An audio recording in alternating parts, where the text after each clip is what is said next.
Bienvenidos a Vistazo en Vivo, el segmento de entrevistas de Revista Vistazo que se transmite por Facebook y YouTube. En esta edición electoral conversamos con los candidatos presidenciales para conocer sus propuestas, proyectos y experiencias con las que buscan llegar a Carondelet. Hoy entrevistamos al abogado Pedro José Freile, candidato por el movimiento Amigo. Candidato Freile, gracias por acompañarnos. Buenos días, Gabriela. Un verdadero honor estar en Vistazo en esta ocasión, a sus órdenes. Señor Freile, usted dice que viene desde el anonimato civil, con el precedente del colectivo El Quinto Poder. ¿Por qué se lanza a la presidencia en una contienda contra tantos binomios? ¿Qué le hace diferente a los otros 16 candidatos? El proceso político del cual yo vengo, en realidad es un proceso civil que representa a la mayoría de ecuatorianos. Lo que no me hace diferente al resto tal vez es que no soy parte del establishment político. Soy un desencantado de los políticos que durante 40 años realmente no han podido ni representar bien, ni ejecutar bien las propuestas con las cuales debían ser ellos quienes ayudaban al Ecuador a hacer una sociedad en la cual las personas aspiramos a vivir en orden y en paz. Las circunstancias de la vida me han puesto en esta coyuntura. Mi interés en la política es de toda la vida y pensaba estar en una circunstancia similar en el futuro.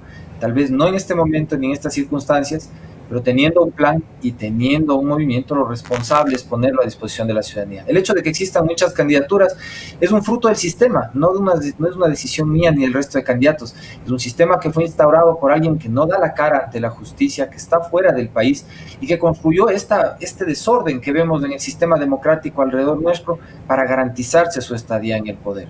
Lo responsable es, sabiendo cómo, participar. Por eso estoy aquí. Pedro José, pero ¿cómo levantar esa institucionalidad del Estado, ese desprestigio de la política en Ecuador? Haciendo lo que estamos haciendo nosotros, exponiendo nuestras hojas de vida desde la sombra, desde el punto más difícil, utilizando un movimiento que viene cuestionado mediáticamente para demostrar que no importa lo difícil de las circunstancias, hacer bien las cosas sí es algo posible. Compartir sin odio la manera de levantar la economía, sumar en lugar de restar, no denostar a las personas por sus posiciones políticas, debatir ideas, elevando el nivel de la política.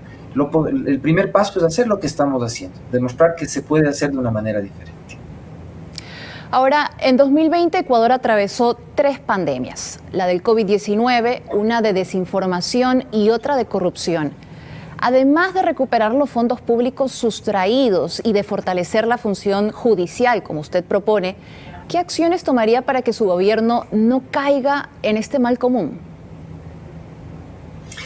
Convertir al pueblo en el gran hermano sobre los políticos, ejercer la transparencia como una medida desafortunada, porque la transparencia es la administración de la desconfianza, en el camino hacia la ética. Vamos a tener que obrar de una manera tan transparente que las acciones del gobierno básicamente pasen en live streaming, tanto las de requisiciones como las de formación de políticas públicas. Las acciones directamente tienen que recaer en los hombros de quienes representan a la gente. Hoy por hoy, los políticos se lavan las manos en la presencia de funcionarios de nivel de asesores, de nivel de subgerentes, de subsecretarios, de vice cualquier cosa, pero no asumen por sí mismos responsabilidades que, de hecho, desde la partida en el proceso electoral es evidente. Están formando un sistema para lavarse las manos de sus responsabilidades. Los candidatos no conocen sus planes de acción, no han trabajado en la elaboración de sus planes de gobierno, no conocen el territorio, no saben lo que es un plan de ordenamiento territorial, no conocen los componentes de un presupuesto en el orden fiscal, no saben cómo se forma un impuesto o para qué sirve. Lo único que están pensando es cómo llegan. Y en realidad, la única manera de contrapesar eso es asumir con responsabilidad lo que uno sí puede hacer, lo que uno sabe, y no lo contrario. Así que el ejemplo es la base de hacer que esto funcione, no el diluir responsabilidades como están acostumbrados los políticos. Llama la atención que su plan de gobierno menciona que Carondelet ya no será más el palacio de reuniones del presidente y sus ministros, sino de reuniones de los 3 poderes. ¿Cómo lo imagina de manera que estos 3 poderes puedan trabajar juntos, pero no se mezclen? Es decir, que mantengan su independencia. Como me imagino habrá sido el primer Consejo de Estado francés después de la Revolución, que sigue funcionando hasta el día de hoy. Cuando una política de Estado se discute, las cabezas de los poderes se reúnen y lo hacen de frente y a la luz pública para plantear sus posiciones. Quienes no asisten, quienes tienen delegados, caen definitivamente fuera de la preferencia de liderazgo, fuera del ojo de atención del público, porque se demuestran incapaces de ejercer el poder público. La única manera de mejorar la calidad de los políticos es hacer ese ejercicio. Hacer primero, en el contexto de la emergencia, un Consejo de Estado en donde las cabezas de Estado tengan que estar sentadas y no puedan abstenerse de votar ni votar en blanco. A los políticos hay que exigirles tener posiciones. No podemos admitir esos momentos en donde se pelean a las sesiones de la Asamblea, mandan a los delegados a tomar decisiones, se lavan las manos. La manera de construir las políticas públicas de manera abierta es obligarles a las cabezas del Estado a tomar esas decisiones estratégicas que son de Estado en conjunto, en presencia del público y de manera transparente. Pero ¿cómo mantener esa independencia? ¿Cómo para que no se mezclen? Con honestidad, dándole a cada uno los recursos que le competen. El Ejecutivo, la principal manera de garantizar la independencia de los otros poderes es de entregarle puntualmente los recursos que tiene que entregarles y no opinar sobre la procedencia de esos recursos, ni sugerir, por ejemplo, el nombramiento de funcionarios, la celebración ni siquiera de cursos.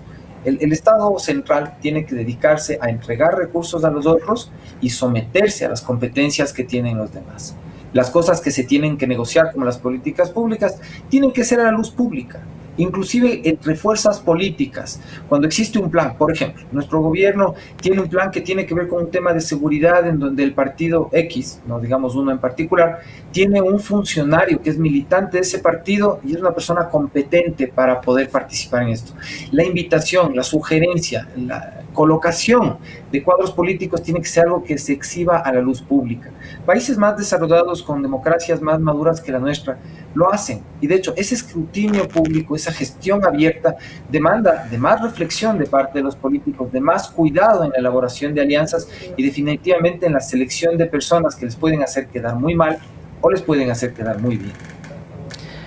Usted también plantea reestructuraciones en cuanto a los partidos políticos, incluso que puedan tener un activismo diferente al que hemos visto en los últimos años. ¿Cómo? Sí. Primero, cambiando el sistema de estructuración de los aportes a las organizaciones políticas. Una de las cosas que nos hemos encontrado en esta aventura de entrar a la política formal es que el sistema de financiamiento de los partidos es una porquería, es realmente algo vergonzoso y que tiene que cambiar. Hoy por hoy, las campañas, las grandes, las de todos los partidos y movimientos, si usted hurga un poco detrás de cada uno, todos de alguna manera han movido plata negra por debajo de la mesa. Dios no quiera, inclusive de actividades ilegales. Pero uno no puede prestarse esas cosas. Nosotros no lo hemos hecho, pero todo el mundo me dice, oye, pero si esas cosas funcionan así, no te hagas pero tienes que, así funciona, hazte al sistema. Si te metes en esto, tienes que aprender a marchar. No lo vamos a hacer. Nuestra sugerencia es que solo contribuyentes que están al día con sus obligaciones con el fisco, sus obligaciones patronales, que están en good standing, como se dice en términos de auditoría, sean capaces de poder aportar a la vida de los partidos políticos y a los perfiles de los políticos. Es importante que nos alineemos con las cosas con las que creemos. Es parte de un ejercicio de honestidad que nos llevará a una sociedad más ética. En los Estados Unidos, en Canadá, en Inglaterra, en Alemania, en democracias más consolidadas, no es una vergüenza aportar a un partido político ni apoyar a un liderazgo. Al revés, es cuestión de orgullo apostar bien a alguien que puede construir cosas positivas y tiene identidad de pensamiento y tiene coherencia en su actuación de vida con lo que uno cree. Nuestro país tiene que caminar hacia allá. El hecho mismo de que haya recursos de los contribuyentes en general comprometidos con levantar los perfiles personales de los políticos en época de elecciones es una cosa que no debería suceder. Como les digo, salvo en caso de contribuyentes que están al día y lo hagan de manera frontal y explícita durante todo el tiempo de gestión de los partidos. Es más, quizás mejor inclusive fuera de los periodos electorales. De otra manera, los políticos serán siempre cautivos de los peores propósitos, de los más avesados que constituyen esas cortes alrededor del poder y el verdadero poder detrás de los gobiernos cuando ya llegan al poder. Pedro José, dos preguntas. Me parece haber leído que usted no iba a aceptar los fondos del CNE. Y segundo, ¿nos podía explicar esta relación que se ha hecho respecto al ex asambleísta Daniel Mendoza con su movimiento? A ver, Naturalmente. De hecho, comienzo con el tema de los fondos. La idea de que los fondos de los contribuyentes vayan a los partidos es algo que siempre nos ha desagradado durante todo el proceso político del quinto poder. Y lo que nos hemos encontrado en la vida real, esto es de pronto la ingenuidad de los ciudadanos, es que para comenzar, el Consejo Nacional Electoral ni siquiera les paga la franja electoral a todos los medios de comunicación oportunamente, y que a razón del actual proceso electoral al menos van 2 procesos electorales en los que muchísimos comunicadores y medios de comunicación siguen impagos. Otra razón para no entender por qué este proceso electoral aparentemente se lleva con normalidad. Sin embargo, hemos encontrado que esos fondos, si no se utilizan de una manera, van a terminar siendo absorbidos por el sistema. Nuestro primer planteamiento fue tratar de construir un fideicomiso para reunir fondos equivalentes a los que se asignarían en franja electoral a nuestro movimiento, para entregárselos a la Cruz Roja Internacional como ayuda para durante el periodo de vacunación del COVID. ¿Qué es lo que encontramos? Bueno, eso era un momento en el que todavía el movimiento consideraba tener candidatos asambleístas. Viendo el tema de los intereses alrededor de las candidaturas, después de las primeras veces que nos ofrecían plata por escaños en la asamblea, decidimos no correr con candidatos asambleístas y decidimos tratar de evitar el uso de los recursos del CNE. En ese instante pensábamos que de alguna manera se iban a entregar, entendimos más adelante que se trataba del canje con franja publicitaria. Al final de cuentas, vamos a usar una parte de esa franja para convocar al proceso de reforma de la manera de asignación de fondos dentro de las organizaciones políticas, que felizmente es parte de nuestro plan de gobierno. No podríamos publicitar la idea de cómo reformar el sistema de lo que acabamos de hablar ahorita si es que no estuviera escrito en nuestro plan de gobierno. Lo que no vamos a hacer es una campaña en donde va a haber un candidato presidencial sonriendo, besando bebés. No, eso no vamos a hacer. Nuestra franja probablemente sea la más aburrida del mundo, tenga textos, y lo que va a hacer es convocar a lo que necesitamos que se promueva, y eso es una reforma del sistema democrático electoral. Así que sí vamos a usar una parte, pero para ese propósito, no para promover la figura de Pedro Freire y Byron Solís, más allá de que en el largo plazo vamos a tratar de construir un sistema en el cual sí podamos promovernos como cuadros políticos a partir de contribuyentes. ¿Y qué hay respecto a esa relación que se ha hecho de su movimiento con el ex asambleísta Mendoza? Perdón, tal vez debía empezar por ahí. Cuando nosotros estábamos buscando un espacio de participación en la política, lo primero que hicimos fue pedirles a los grandes partidos nacionales que nos dieran un espacio para hacer política dentro de los mismos. Un poco en modo de molestarles a los políticos, les pedimos que se jubilen de la política y nos dejen participar a personas más preparadas. En ese proceso no logramos, claro, que nos den cabida. De hecho, muy pocos nos contestaron. Todos recibieron con fe de presentación la invitación, pero no lo hicieron. Y de entre los que sí mostraron algún interés estaba el Movimiento Amigo. El Movimiento Amigo ya estaba mediáticamente complicado. Y lo que hicimos fue armar un equipo con expertos electorales. Lo mío es la contratación, no es del tema electoral, pero conseguimos gente que entiende del tema electoral. Hicimos un due diligence cuando hubo la posibilidad de acercarse al movimiento.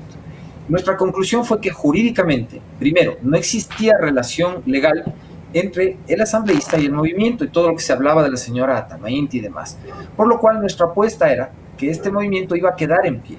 Claro, implicaba el hecho de adherirnos, conseguir que se nos reconozca como adherentes permanentes, que pudiéramos organizarnos a nivel nacional y pudiéramos efectivamente ganar elecciones dentro del movimiento. Todo esto pasó entre junio y agosto, cuando logramos finalmente tomar control del movimiento. Así que la relación es la relación que los medios le imputaban a la existencia del partido, pero al mismo tiempo había una oportunidad en que este movimiento, el más mal visto de todos, pudiera a la vez convertirse, por lo tanto, en un emblema de lo que los ciudadanos sí podemos hacer con nuestras propias hojas de vida, a pesar de las circunstancias. Al final de cuentas, la formación del movimiento es legal, tan legal como la de Creo, Concertación, Fuerza Ecuador, Partido Social Cristiano, cualquiera. Y le cuento una cosa, no me consta el dinero detrás o las relaciones políticas de ninguno de los partidos como habrán sido al momento de formarse.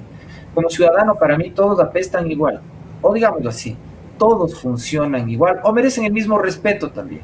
Y en ese sentido, siendo legal este movimiento, para nosotros es óptimo, inclusive en la coyuntura, para demostrar que no nos mancha y que desde la sombra de la que venimos en el activismo social podemos construir un mejor país. Candidato, siendo conscientes del principio de no regresividad de los derechos, ¿Cómo plantea la contratación laboral por excelencia que usted menciona, en la que considera una contratación por horas en el país? Es un tema complicado y que se ha debatido muchísimo. De hecho, es la primera vez, y le agradezco, Gabriela, que alguien me hace la pregunta desde un punto de vista de la estructura jurídica de las instituciones laborales, en todo el tiempo en el que he planteado este tema. Y yo le planteo una cosa: dentro de la estructura constitucional, no soy un fan de la estructura constitucional del Ecuador, sin embargo es un sistema de derechos y garantías, y así como la regresividad de los derechos implicaría la violación de derechos adquiridos, es indispensable garantizar aquellos más básicos que constituyen la esencia de los derechos humanos de los ciudadanos, comenzando por la vida. Y sí, con el trabajo. En realidad, el hecho de no tener un trabajo digno, un trabajo formal, con la protección de la seguridad social, es lo que constituye la pauperización de las condiciones humanas. Una hora de trabajo pagada con un componente de seguridad social que garantice el aseguramiento y el acceso universal a la salud. Bueno, universal entre comillas, va a ser nacional. En realidad es romper con la pauperización, y en ese sentido no implica una regresión de derechos, ni una pérdida de derechos, ni desconocimiento de los derechos adquiridos de quienes los tienen. El trabajo por excelencia no desconoce los derechos adquiridos de toda la masa laboral que actualmente tiene relación de dependencia y que está garantizada con los contratos laborales, incluso implícitos, que puedan estar rigiendo las relaciones laborales de las personas. Pero el concepto que nosotros planteamos no está destinado a desproteger a quienes tienen trabajo, a ellos se les va a proteger. Nuestro concepto implica proteger a quienes hoy no tienen trabajo. O como le dije alguna vez a un líder sindical: tú defiende a los que tienen trabajo, nuestra obligación es defender a los que no tienen trabajo, y que con una hora de trabajo al día hacen mucho más que con ninguna hora de trabajo al mes. Hoy por hoy, los jóvenes, los pandemias, como les digo yo, necesitan ser independientes, son gente que sabe más, son gente que quiere más, son gente que ha tenido una condena de encierro por la pandemia y la recesión, y por este sistema que nos quitó la posibilidad de pensar en mejores días en el presente, por tener un Estado central plagado de garantías que al final de cuentas solo son cosas escritas. Hoy el pragmatismo se impone, y no es regresión, sino garantía de progreso, el poder asegurarle a las personas la posibilidad de trabajar en la posibilidad de los hechos económicos. Candidato, otro tema que es urgente es el económico. Usted propone recuperar nuestra economía en parte a través del petróleo, pero que la industria sea asumida por la empresa privada. Ahora, esta medida no pondría en riesgo recursos que pueden destinarse para salud y educación pública. ¿Cómo ganamos los ciudadanos? Otra pregunta brillante. Es aquí el secreto, Gabriela. No pensamos usar plata del Estado para generar esa nueva masa monetaria que implica la duplicación de la producción de petróleo del Ecuador. Nuestro sueño de largo plazo, la agricultura, el turismo, un país no extractivo, depende hoy de poder ponernos de pie con plata propia. Lamentablemente, si pensamos en préstamos, si pensamos en la coyuntura inmediatista de la sobrevivencia del Estado, del déficit, de la cobertura del déficit del Estado exclusivamente, vamos a hacer que colapse en el Estado y que colapse la economía y que colapsen las familias y que esto se convierta en un país africanizado completamente. Necesitamos plata propia, y nuestro plan es utilizar la plata de quienes se dedican a invertir en operaciones petroleras para poder levantar la economía. Durante los años 80 el país ya utilizó contratos de participación petrolera, los utilizó mal, los utilizó con corrupción, los utilizó de una manera en la que en la contabilidad de las compañías petroleras estaban las pelotas de golf y los masajistas de los gerentes de las empresas petroleras. Bueno, bendito el ejemplo de la historia que nos indica lo que no hay que hacer, y bendito el conocimiento que nos señala cómo sí se puede hacer bien. Lo que el país debe hacer y puede hacer, porque hay mercados ávidos de invertir en petróleo de manera urgente, es abrir la posibilidad de invertir en esos campos petroleros que están subutilizados y en abrir la frontera de aquellos que no están utilizados, jamás metiéndonos en donde hay zonas intangibles, porque tenemos patrimonio biológico, pero sí en donde sabemos que hay petróleo y en donde no estamos produciendo nada. La técnica nos permite hacer esto de manera sostenible, respetable, respetuosa con el ambiente y respetable para las comunidades de impacto, además haciendo que la ley amazónica funcione para sacar de la recesión infinita en la que vive toda la zona, toda la Amazonía del país, pero poniendo además de pie la posibilidad de que se devuelvan todos los recursos de la seguridad social como fórmula base de renegociar incluso nuestra deuda externa.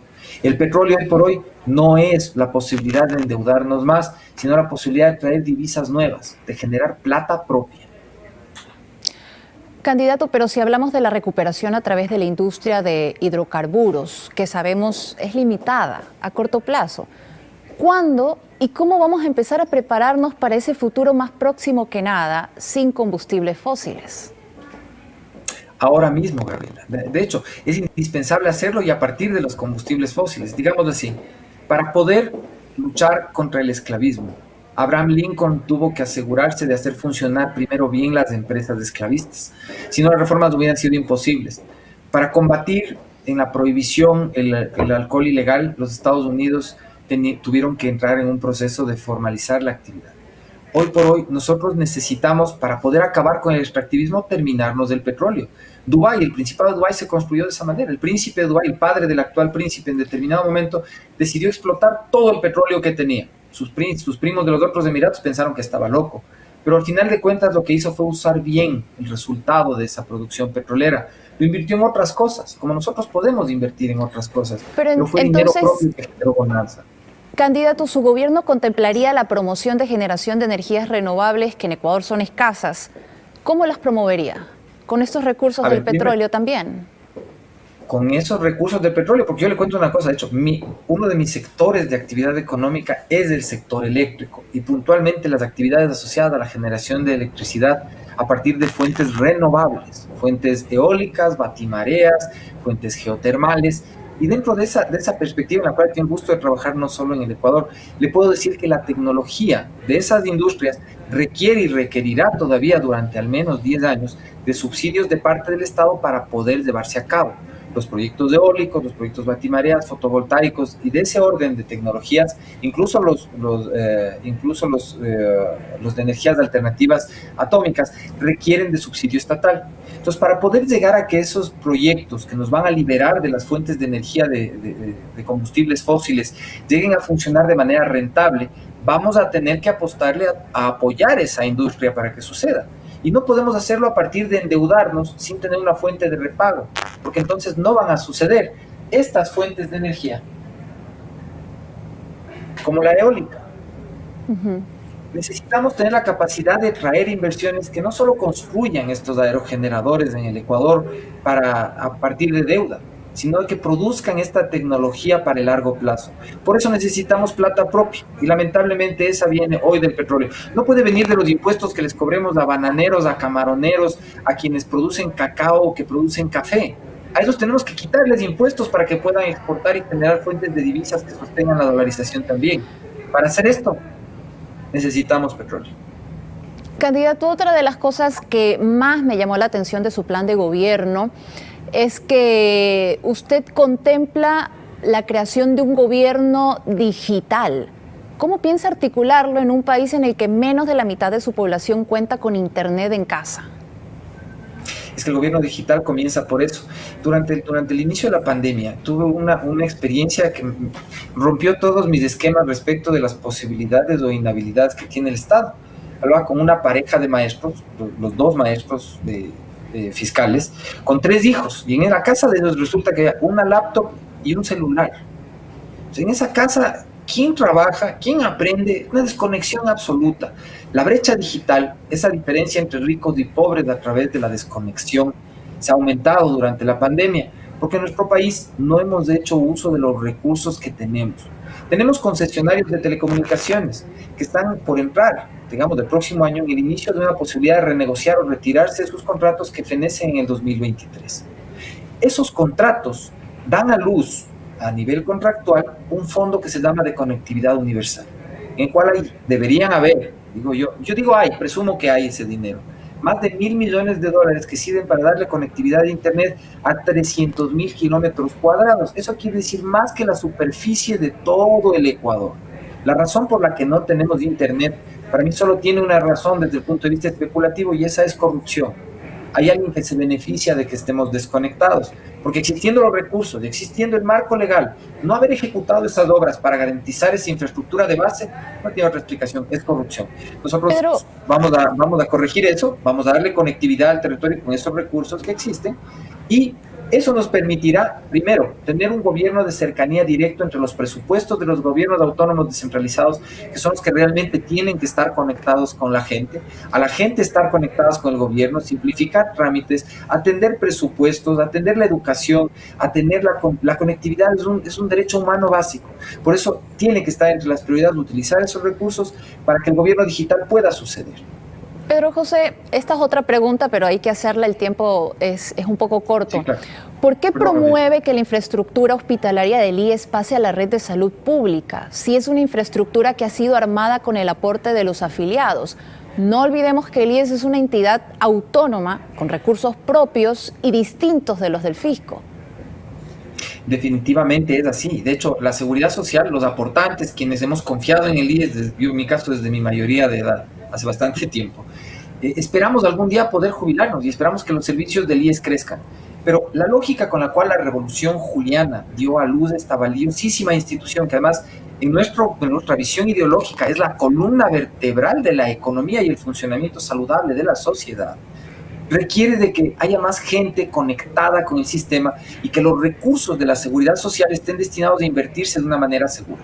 Hoy por hoy los recursos de la seguridad social están pagando una burocracia, están sometidas a un efecto muy parecido a la mala administración del Estado y están pagando por unos servicios médicos que no están funcionando como deberían.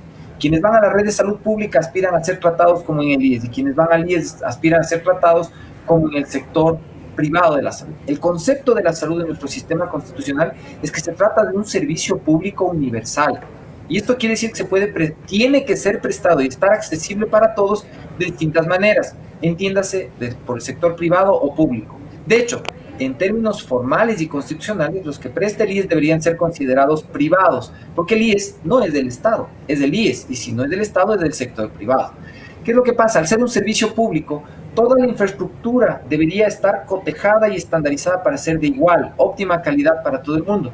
Pero el problema es que tanto los políticos de la red pública como en la seguridad social se han encargado de que se paupericen los servicios y de que las personas primero tengan que pagar para poder ser atendidas o de que tengan que esperar para poder recibir el servicio. Solo la operación privada, 100% privada, logra que un servicio 100% público pueda funcionar. Y eso implica que la red pública incluya todos los servicios privados del IES y de la red pública en una sola red, que es un servicio público, 100% público, operado de manera 100% privada. Candidato, voy con mis últimas dos preguntas, que lastimosamente el tiempo se nos acaba. Pero hay algo que considero que falta en su plan de gobierno. ¿Qué espacio dará a la lucha de derechos de grupos minoritarios como los LGBTI? Toda, en realidad, para nosotros, nuestra consagración a los derechos humanos, que constituye la base ideológica en el inicio de nuestra gestión social, involucra todas esas causas, las que implican, por ejemplo, las luchas de género, las luchas que están alrededor de la desigualdad, del racismo, de la exclusión, las de las preferencias sexuales. Nosotros, desde ese punto de vista, puede considerarnos no solamente un colectivo social progre, sino abierto a que la sociedad progrese a través de la discusión y el debate continuo, de todos esos motivos que nos inspiran a ser una sociedad más feliz y más productiva. Los derechos de las personas de nuestro gobierno estarán protegidos y serán progresivos. ¿Y qué propone contra los altos índices de violencia de género en Ecuador, en donde 6 de cada 10 mujeres han sufrido algún tipo de violencia de género y en el que el presupuesto para la implementación de la ley orgánica para erradicar este tipo de violencia se redujo a menos de la sexta parte? Ya ve, de nuevo, plata propia. Lamentablemente, cuando el hambre entra por la puerta, el amor sale por la ventana. Y en violencia de género, realmente lo que tenemos que trabajar es en contra de la violencia dentro de las familias, comenzando por educarnos a las personas, a los hombres y a las mujeres. Y esa educación implica, sí, plantear reformas dentro del sistema educativo y generar estrategias de nivel comunicacional que nos mantengan activos y sensibles ante la necesidad de combatir este flagelo que es una pandemia también. Pero además, con plata propia es necesario abastecer los servicios esenciales que sirven en el combate de este tipo de violencia. Personal técnico en la policía judicial, trabajadores sociales, psicólogos, personal de apoyo para las víctimas. Cosas que se necesita fondear desde el Estado, que no se puede delegar al sector privado y que tenemos que ser responsables de abastecer por 3 o 4 veces más en presupuesto de manera inmediata, considerando que son temas de salud y de seguridad en conjunto. Candidato Freile, muchas gracias por su tiempo. Gabriela, muchísimas gracias por este espacio. Es un honor estar en Vistazo, siempre soy un fan de ustedes desde chiquito, sigan adelante. Y a los políticos pregúntenles, ¿con qué hacen las cosas? Gracias a usted. Escuchábamos las propuestas y percepciones del candidato presidencial Pedro Freile por el Movimiento Amigo. Los invitamos a acompañarnos en las próximas ediciones de Vistazo en Vivo.